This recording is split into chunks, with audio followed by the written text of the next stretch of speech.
नमस्कार, मैं हूं आपके साथ नम्रता शर्मा।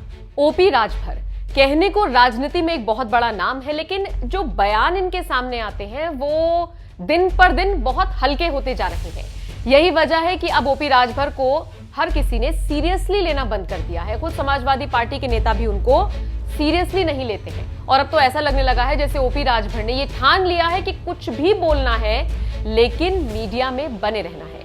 आपको याद होगा ओपी राजभर का वो बयान जिसमें उन्होंने अपर्णा यादव को लेकर ये कह दिया था कि उनका कोई ठिकाना नहीं बचा है, वो खुद वापस सपा में आना चाहती हैं, वो मुलायम सिंह यादव से गुहार लगा रही हैं, कह रही हैं कि उनको कुछ नहीं मिला, उनको वापस सपा में ले लिया जाए। अपर्णा यादव ने ओपी राजभर के इस बयान पर किस तरीके से टिप्पणी की थी ये आपको आगे सुनवाएंगे, लेकिन इसी बीच ओपी राजभर का फिर एक और बयान आया जिसमें उन्होंने कहा कि जितने भी एग्जिट पोल्स हैं सब फर्जी साबित हो जाएंगे और समाजवादी पार्टी जीत जाएगी। 100% अखिलेश जी ने जो कहा है, समाजवादी पार्टी की सरकार बनने जा रही है। 10 मार्च को देखिएगा 10 बजे आप ही लोग दिखाएंगे जो हम गाना बताते थे कि चल सन्यासी मंदिर में, तो वो सन्यासी जाएगा मंदिर में और उस कुर्सी पर अखिलेश यादव जी आएंगे। ये कटु सत्य है और प्रदेश की जनता बदलाव चाहती है, बदलाव के लिए वोट दिया है और जो अखिलेश यादव जी ने कहा है वो सही कहा है। ये आपको बता दें, इन चुनावों में ओपी राजभर ने समाजवादी पार्टी का समर्थन किया था। अब ओपी राजभर ने एक न्यूज चैनल को इंटरव्यू दिया जिसमें उनसे सवाल हुआ कि एग्जिट पोल्स आ गए थे तो आपको लगा नहीं कि चीजें डगमगाने वाली हैं या आपके हाथ में सत्ता नहीं आने वाली। तो इस पर ओपी राजभर ने पहले तो घुमा फिरा के जवाब दिया और उसके बाद सीधे दो टूक शब्दों में कह दिया कि देखिए, समझ तो हमें पहले चरण के बाद ही आ गया था कि हमारी क्या हालत होने वाली है, लेकिन बाकी के 6 चरण बाकी थे तो हम ऐसा नहीं कह सकते थे ना।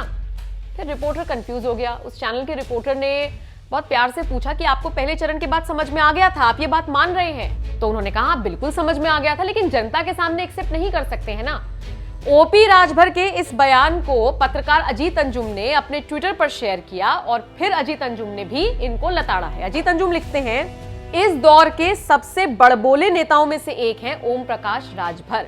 और ओपी राजभर ने जिस तरीके से ये बयान दिया है, अब लोगों ने भी यही कहना शुरू कर दिया है कि ये आदमी बिना सोचे समझे कुछ भी बोल देता है।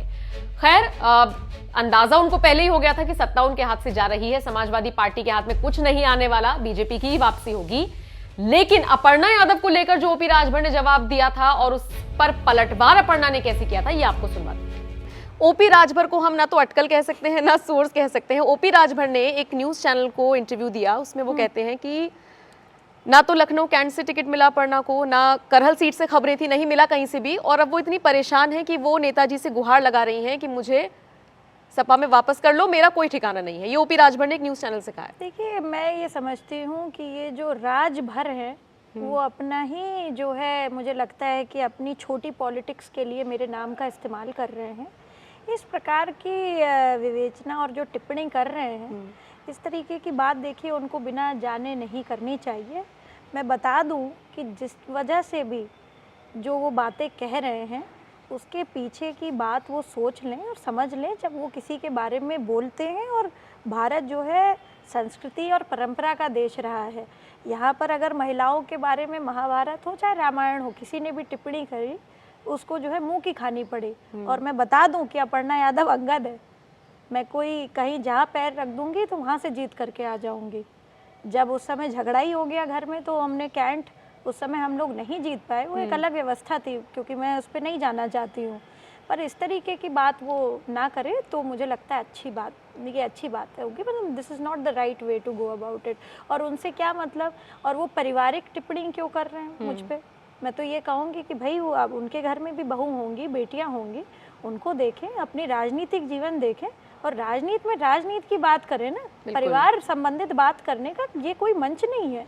और वो एक जिस एक समुदाय को रिप्रेजेंट करते हैं वो उसके हकों के बारे में बोले, उसके बाद में बोले। उनको अपर्णा यादव से इतना ज़्यादा विशेष लगाव क्यों है? या हो सकता है अपने चुनाव में बुनाने के लिए अपर्णा यादव का नाम इस्तेमाल कर रहे हैं, तो उनको भी मेरा साधुवाद है। ठीक है भाई, कोई बात नहीं, वो उनका पर्चा चर्चा खर्चा में रहना चाहिए ना। ठीक है, अब राजभर जी नाम ले रहे हैं, उनको साधुवाद है मेरा।